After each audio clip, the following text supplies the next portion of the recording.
Hello and welcome to another episode of the UCLA Bruins Insider Podcast. As always, I'm your host, Connor Moreno, lead writer for UCLA Bruins on SI.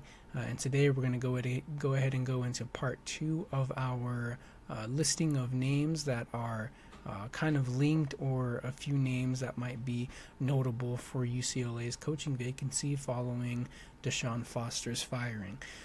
Before we get into it, we do have a few names, so we're going to get into it quick. But before we get into it, we do have to share that Ikaika Malloy, UCLA's defensive coordinator, mutually agreed with UCLA to part ways with the program.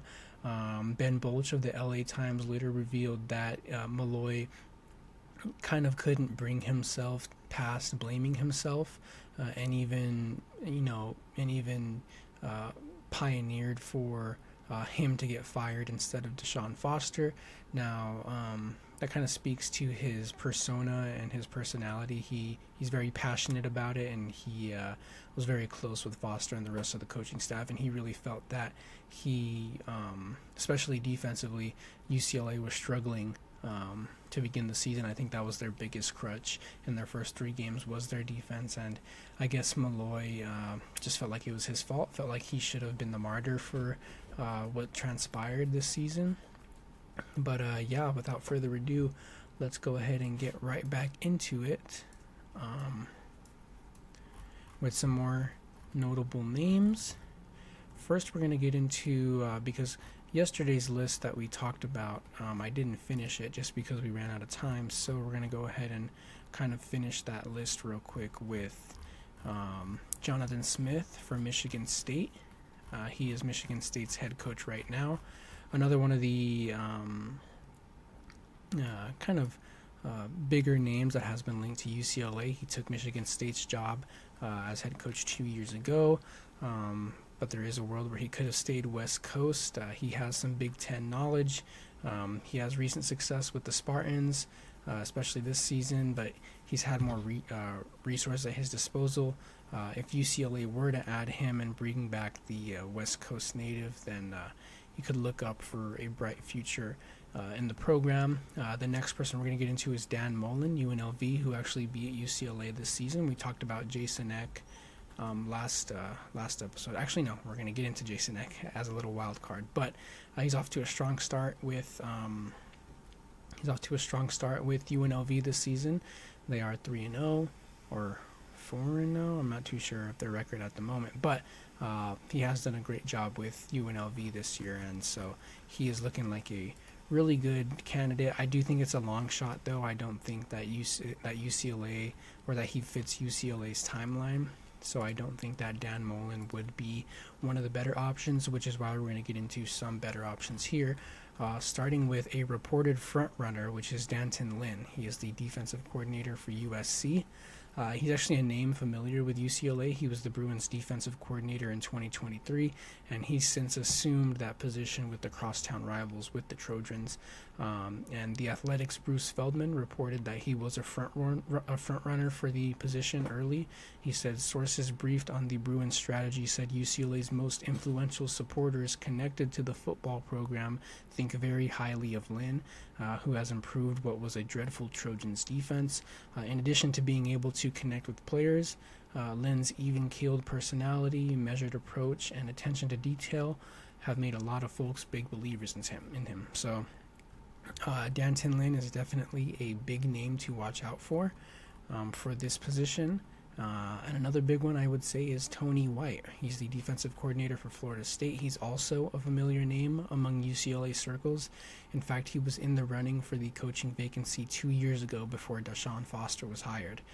Since the coaching change, I've seen it, and I'm sure a lot of people have seen it. Fans have long wished the program kind of opted with Tony White instead of DeShaun Foster. Tony White is a former Bruin himself. He played for the Bruins, and along with his strong ties to Southern California, he provides a more coordinator experience than DeShaun Foster ever had, which was 0. Another big name we have is Tommy Rees. He is the offensive coordinator for Cleveland Browns. He's one of the youngest, fastest rising coaches in all of football, not just college, not just the NFL. He's 33 years old. He was born in Los Angeles. His father, Bill, was actually a UCLA assistant for nearly 20 years, back in the 70s to the 90s. His age, his ties to Los Angeles, his history with the program, and his trajectory as a young coach, I think make him one of the most intriguing names for the UCLA position and in the search. The only difficulty with that is that, he's on the NFL schedule now, so it's going to be pretty hard to facilitate that kind of change and that type of pursuit of him at the moment. But I do think that Reese is a really good option for this coaching vacancy. Up next, we have Boise State head coach Spencer Danielson. He's another young program builder. He's coming off the heels of leading Boise State to the college football playoff last year. He's 36 years old. He grew up in Southern California. He won't be going through the Mountain West, though, so the switch from that conference to the Big Ten is going to be a bit of a leap for him, but he's going to have considerably more resources, more attractiveness for recruits, more commercialization being in the Big Ten.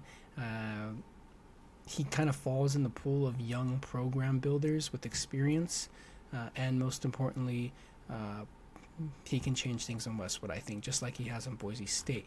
And then what I wanted to get into finally is a little bit of a wild card. New Mexico head coach Jason Eck. Eck and his New Mexico Lobos, they did just embarrass UCLA in the Rose Bowl, effectively leading to this dismissal of DeShaun Foster. What better person to bring in than one of the best rebuilders in college football? Plenty of people believe that. That's just not an opinion of mine. He's 48 years old, though, so it does kind of vary. The timeline kind of varies there. I'm pretty sure that UCLA is looking for a little bit of a younger coach, but he's 48. He's continuously improved while in charge of FCS Idaho, and things are looking up in Albuquerque for the Lobos at the moment. Above all, though, he's a fiery personality, he's a relentless winner, and those are two very important qualities in this era of college football. So, just like in last episode I said it about Kenny Dillingham, what's stopping UCLA from throwing a huge bag at Jason Eck? They certainly can outbid New Mexico for him, I'll tell you that, just like UCLA can outbid ASU for Kenny Dillingham. That's the list that we have right there. We're going to start, I think, getting into more profiles about coaches in the next few episodes, as UCLA does have a bye week, so we have plenty of time to talk about this coaching vacancy. But in the meantime, UCLA is starting practices again. Tim Skipper had his first media availability today. I wrote about it all on UCLA Bruins on SI. So again, thank you for watching. Thank you for listening to the UCLA Bruins Insider Podcast, and we'll see you tomorrow.